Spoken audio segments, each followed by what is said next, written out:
Good morning, family, friends, classmates, and faculty.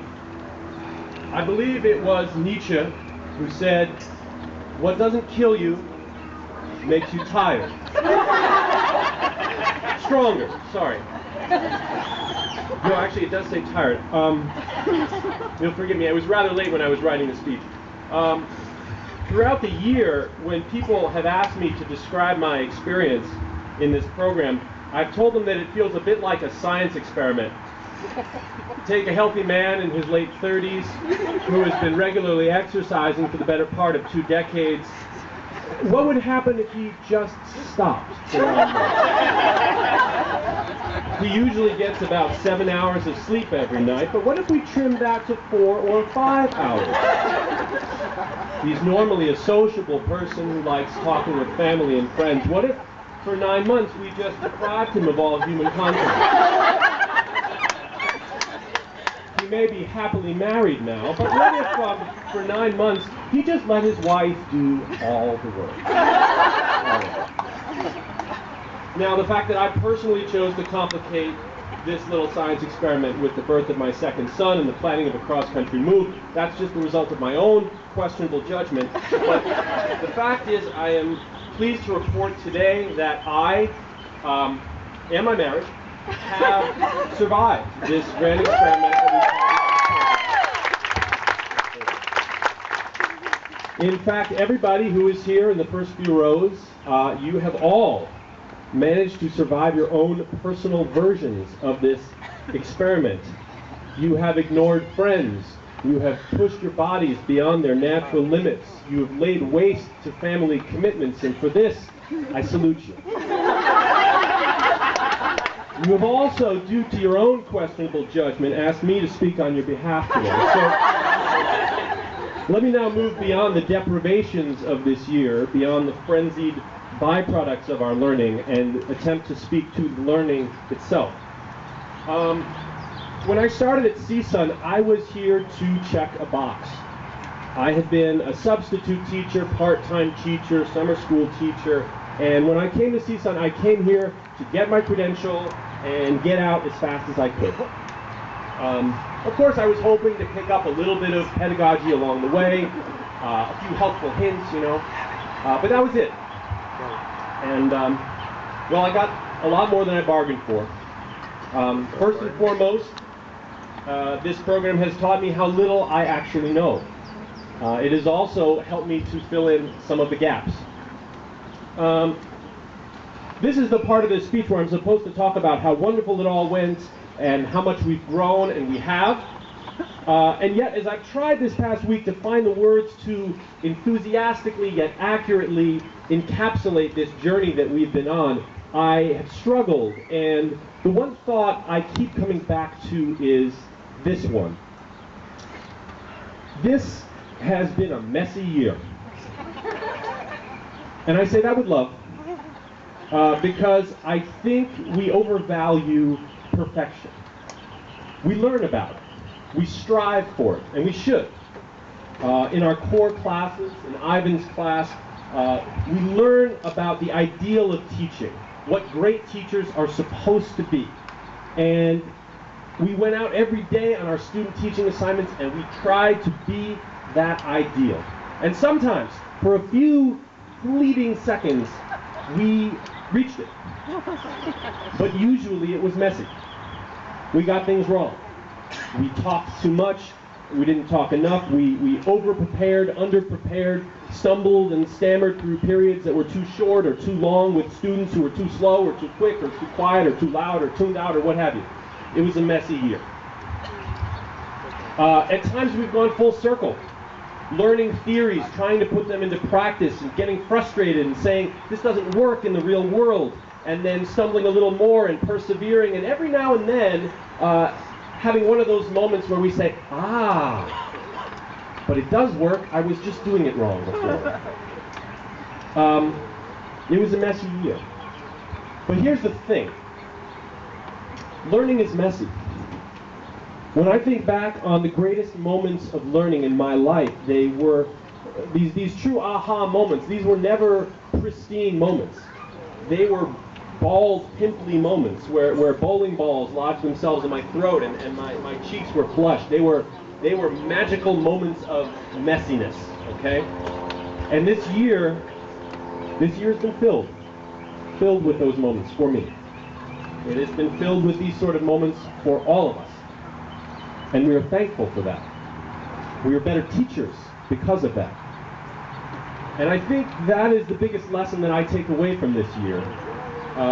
The idea that as a teacher, it's not all about me. It's not about how well I perform a lesson.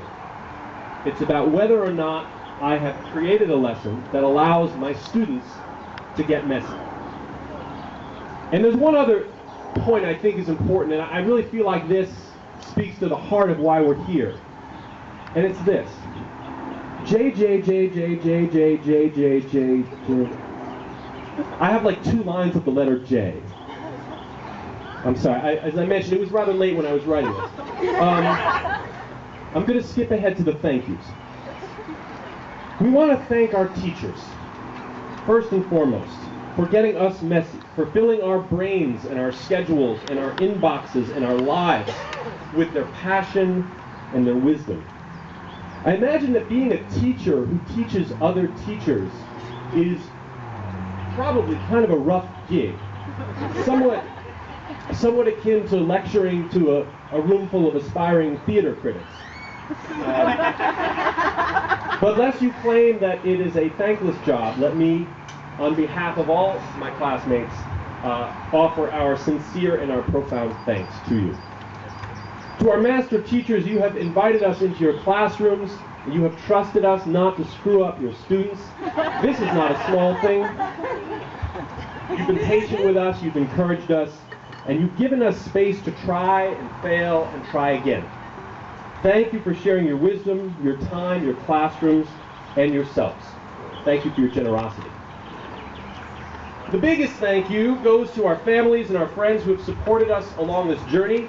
You have given us so much even when we could give very little in return. You've kept us sane, you have kept us fed, you have kept us human through a whirlwind of a year. I need to give personal thanks to my family, to my sons Noah and Miles, who, God bless them, are with a babysitter right now. Apparently you can hire these people, and it's I wish we'd found out about this earlier. And to my wife, Karen, who has essentially felt like a single mother these last 9 months, you are my superhero. Thank you for keeping our family alive. Thank you for keeping me alive. I've missed you very much, and I look forward to spending time with you again. Oh, Bill, look what you got done. Finally, I want to address my cohort. We did it, guys. I just want to say before we all part ways that you have been the greatest surprise of this year for me. It has been such a pleasure getting to know you.